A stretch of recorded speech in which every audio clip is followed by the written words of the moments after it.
This one decision ruined their whole retirement. Now, the good news is they didn't go retire and just say, hey, I'm not open to shifting anything.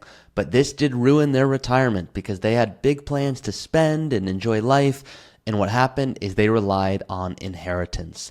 They were confident the money was coming and it did not come.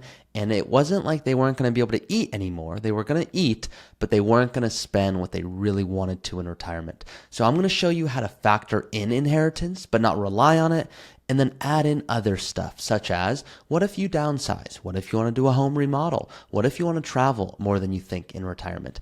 What are those things that you don't want to forget and go, hey, should we have maybe thought about this before we retired? And what are also a few things that you're doing a good job of that maybe you don't pat yourself on the back enough for? So that's what today's video and case study is going to be all about. If you don't know already, my name is Ari Taubleib. I'm a certified financial planner. I'm the host of the Early Retirement Podcast, and I'm the vice president here at Root Financial Partners. If you want to retire early one day and make work truly optional, which is what I'm all about, I find people think that I talk about an early retirement and they just think I tell people to retire early left and right. That's really not what's happening. What's happening is a lot of people go, good to know I don't need to keep working. I'm either not going to because I don't want to anymore, or I'm going to keep working, but it's on my terms because I know I have the financial means to walk away if I want to. Now, I could talk theory at you guys for 20 minutes, but it's going to make you fall asleep and it's not going to resonate. So I'm going to show you instead. So this particular case study that I'm going to show you right now is a real person. I just changed their name for security purposes. So let's look right now.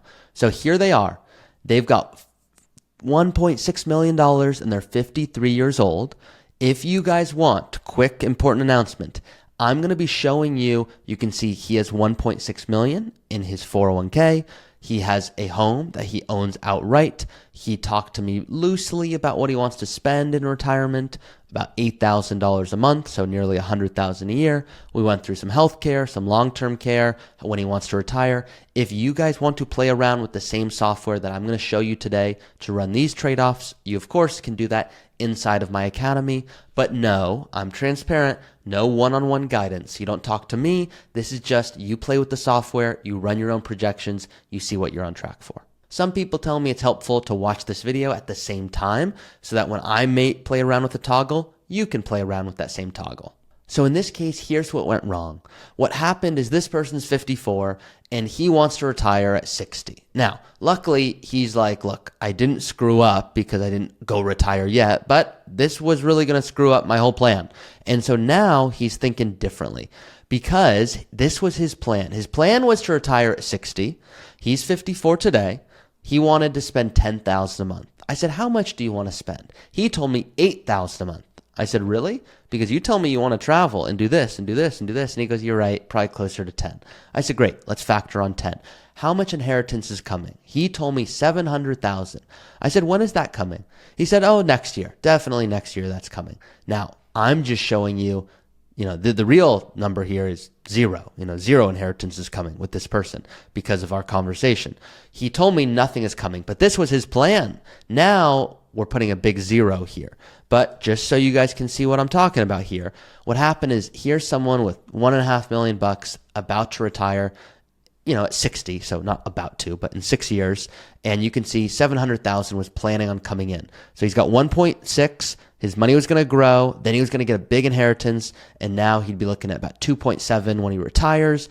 And what happens is, look, he's spending it too quickly while markets are going down. So he wants to be a very conservative investor. So conservative is really just saying, what if there's 5% growth and 3% inflation? That's being unnecessarily conservative, in my opinion.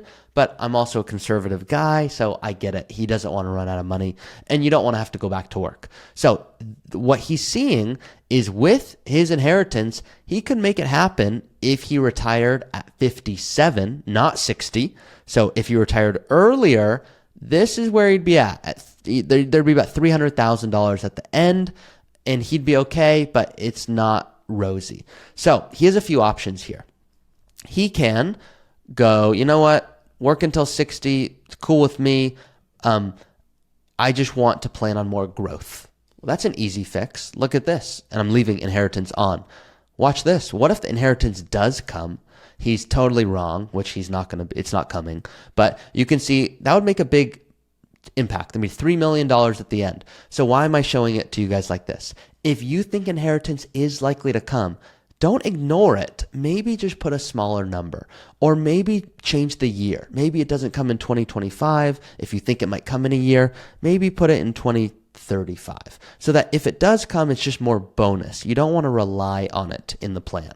So for this person, what he might, if he knew the $700,000 was coming, he might go work till 60 to die with 3 million. No, thank you.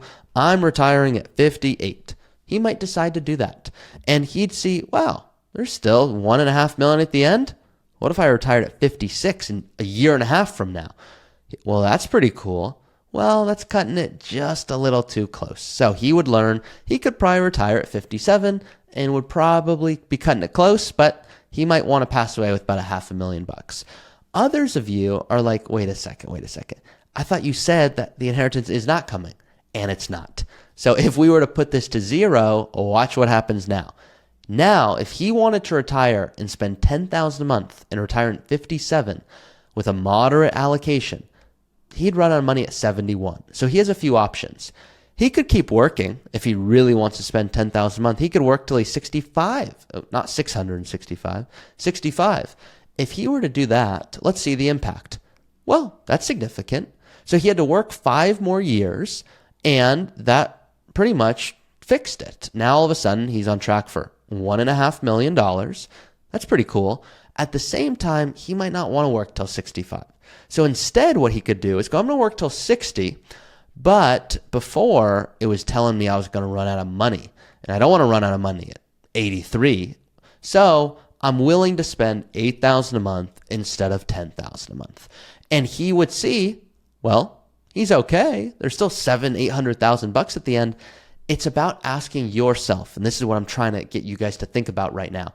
Would you rather retire earlier, let's call it today, and spend what you think is good, maybe $6,000 a month, $7,000 a month, or would you rather work a little bit longer to spend what you actually want, like $10,000 a month?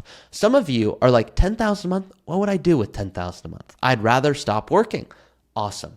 Others of you are like, look, I could retire and spend $6,000 a month, but look, I know I'm cheating myself and I'm not living the retirement I really want to live. Great, then you should maybe keep working. Or you can invest differently. What if you want to plan on more of an aggressive approach? Well, that would really shift the plan as well. Well, now all of a sudden there's a lot more money. These are the big trade-offs. How much are your investments growing by? When are you stopping work, and how much do you want to spend?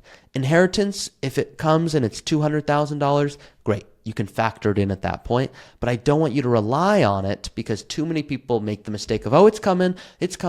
Then they marry someone, then they give it to charity, then it doesn't come, and now you're disappointed and your retirement is ruined. So don't let that be you. Hopefully this video was insightful for you. I'll see you guys next time.